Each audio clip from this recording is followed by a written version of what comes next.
Assalamu alaikum friends. Welcome to Quran Reading Challenge Day 9. 9 days continuousா நம்ம journey சூப்பரா போயிட்டு இருக்கு. அல்ஹம்துலில்லா. அன்பான சகோதர சகோதரிகளே, குரான் என்பது அல்லாஹ் தந்த மிகப்பெரிய பரிசு. நமக்கு உணவு தேவைப்படுவது போல் நம் இதயத்திற்கும் குரான் ஓசை தேவை. நபிகள் நாயகம் ஸல்லல்லாஹு அலைஹி வஸல்லம் அவர்கள் சொல்றார்கள், குரான் ஓதுபவர்களின் வீடு விண்ணுலகத்தவர்களுக்கு பிரகாசமாக தெரியும். ஒவ்வொரு ஆயத்தையும் ஒரு ஒளிக்கதிர் போல நம் மனதில் இறங்கும் போது அந்த ஒளி நம் பாவங்களை சுத்தம் செய்து இதயத்தை அமைதியால் நிரப்புகிறது.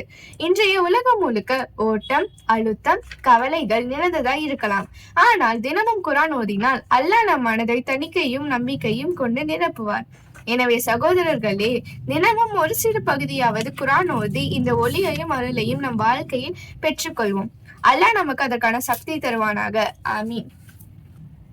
இன்னைக்கான சேலஞ்சை பிஸ்மில்லான்னு சொல்லி நம்ம ஸ்டார்ட் பண்ணலாம்.